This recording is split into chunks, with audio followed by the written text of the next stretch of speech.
तो central government जो है पार्लियामेंट्री सुप्रीमेसी और प्रिविलेजेस के खिलाफ ये काम करते हुए मीडिया को इन्फॉर्म कर रही है और पार्लियामेंट को इन्फॉर्म नहीं कर रही है। पार्लियामेंट जब चल रहा है तो सरकार का काम ही कि इमीडिएटली आप पार्लियामेंट को इन्फॉर्म करते, बजाय इसके कि आपने मीडिया को लीक किया। अब जो मीडिया ने रिपोर्ट किया उसकी बुनियाद पर मैं ये कह सकता हूं कि ये जो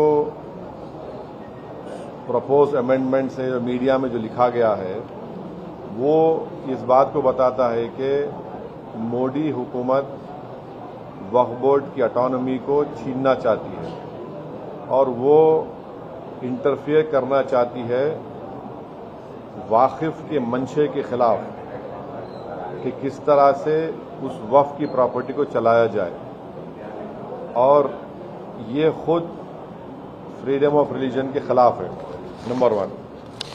दूसरी बात यह है कि बीजेपी शुरू से वक्फ बोर्ड्स और वक्फ की प्रॉपर्टीज के खिलाफ रही है और इनका एक हिंदुत्व का एजेंडा है, आरएसएस का एजेंडा है कि वो शुरू से वक्फ प्रॉपर्टीज को और वक्फ बोर्ड को खत्म करने की कोशिशें करती रही हैं।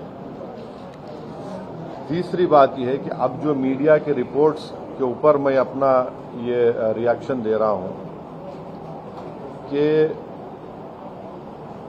एक बार किसी प्रॉपर्टी को वक्फ डिक्लेयर कर दिया गया तो हमेशा वक्फ रहता है। तो वक्फ एक्ट जो है 54 का है और 96 का है, जो 96 के एक्ट तो 2013 में अमेंड किया गया।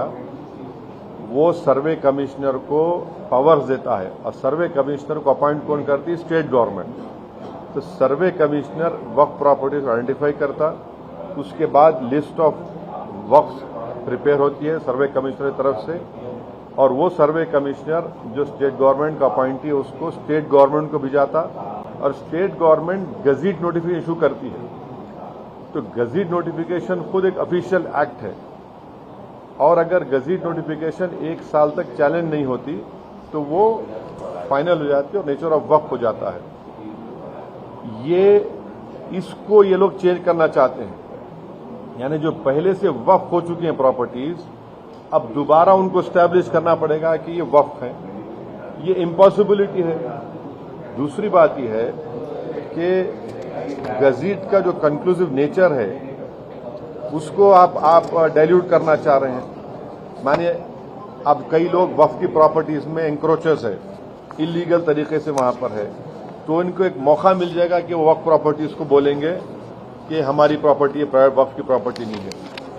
और कोई भी प्रॉपर्टी में ये झगड़े होते कहीं ना कहीं, तो उसको एक एंक्रोचर्स को एक मौका मिल जाएगा। तीसरा न्यूज रिपोर्ट ये बोलता है कि अमेंडमेंट इन एस्टैब्लिशमेंट और कंपोजिशन ऑफ वक्फ बोर्ड।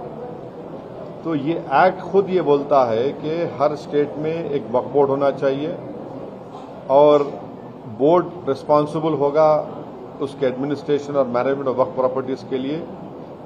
अब अगर आप अमेंडमेंट करेंगे establishment and composition of Waqf board में तो एक एडमिनिस्ट्रेटिव क्योस होगा, loss of autonomy Waqf board का होगा, और ये गवर्नमेंट का जो कंट्रोल है वक्फ बोर्ड के ऊपर, गवर्नमेंट का कंट्रोल बढ़ेगा तो वक्फ के इंडिपेंडेंस पे एक बहुत बड़ा असर पड़ेगा। चौथी बात उसमें यह है कि वक्फ ट्रिब्यूनल्स है। अब ये जो मीडिया रिपोर्ट ये बोल रहा है कि गवर्नमेंट इन ट्राइब्यूनल्स को डाइल्यूट करना चाहती है। अब ये ट्राइब्यूनल्स के पावर्स को आप डाइल्यूट कर देंगे तो फिर ये केसेस का क्या होगा? इनएफेक्टिव इन्फोर्समेंट होगा। पांचवी बात जो मीडिया रिपोर्ट्स के ऊपर मैं बोल रहा हूं आपको, इसमें लिखा गया कि अगर कोई डिस्प्यूटेड प्रॉपर्टी है तो डिस्प्यूटेड प्रॉपर्टी का ये लोग बोलेंगे नहीं, प्रॉपर्टी डिस्प्यूटेड है, इसका सर्वे हम कराएंगे। अगर कोई प्रॉपर्टी डिस्प्यूट है तो उसका फैसला जुडिशरी करती। यहां पर मोदी हुकूमत डिस्प्यूट क्रिएट करेगी, उसका सर्वे कराएंगे। अब सर्वे एग्जीक्यूटिव कराएगा या सीएम कराएगा या बीजेपी पावर बीजेपी कराएगी। अब जाहिर नतीजा क्या निकलेगा आपको मालूम। तो ये भी एक तरीका है उस डिस्प्यूटेड प्रॉपर्टीज को डिस्प्यूट बनाना, पहले फिर सर्वे कराना उसका, और सर्वे में रिपोर्ट लिख देना कि नहीं ये वक्फ नहीं है। ऐसे कई मस्जिद दरगाहें हैं हमारे भारत में जहां पर बीजेपी आरएसएस ये क्लेम करती है कि वो दरगाह और मस्जिद नहीं है। तो जो पावर जुडिशरी का है वो एग्जीक्यूटिव छीनना चाह रहा है उसको। और एक बात जो मीडिया रिपोर्ट्स के मालूम ये हो रही है कि अब कोई कब्जा करके इंक्रोचर है तो वक्फ बोर्ड को पावर है, उसके पावर्स को अगर आप छीन लेंगे तो फिर पूरा ये तो लॉस होगा वक्फ प्रॉपर्टीज का। अच्छा, उसमें एक और मीडिया रिपोर्ट में बात आई है, amendment to the process of Waqf board. ये जो वाकिफ होता है वो अगर मेरी प्रॉपर्टी में बोलता हूँ वक्फ बोर्ड को मैं दे रहा हूँ, मैं वक्फ कर वाकिफ हूँ, मुतवल्ली मैं रहूंगा किसी और, वो आप बोल रहे वो भी नहीं रहेगा। तो बेसिकली ऑल इन ऑल ये जो है ये पूरे इस तरह का अगर ये मीडिया रिपोर्ट सही है तो मोदी सरकार ये चाह रही है कि पूरे वक्फ बोर्ड की प्रॉपर्टीज को छीन लिया जाए, इनको मुसलमानों से छीन लिया जाए।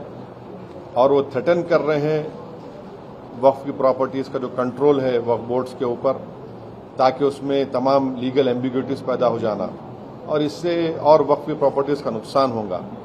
तो अब ये कंप्लीट सिस्टम को जब ये लोग अगर मीडिया रिपोर्ट्स सही है चेंज करना चाह रहे हैं, उसमें कुछ ये करना चाहे तो कोई भी आगे बढ़कर प्रॉपर्टीज को वक्फ नहीं करेगा।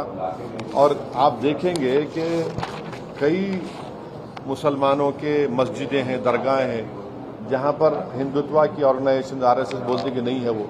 तो ये अमेंडमेंट्स आने का मकसद एक ही है कि एक तो वक्फ प्रॉपर्टीज को छीन लिया जाए, दूसरा फ्रीडम ऑफ रिलीजन के खिलाफ काम कर रहे हैं, और डिस्प्यूट अगर है तो जुडिशरी डिसाइड करेगा, एग्जीक्यूटिव कैसा करेगा।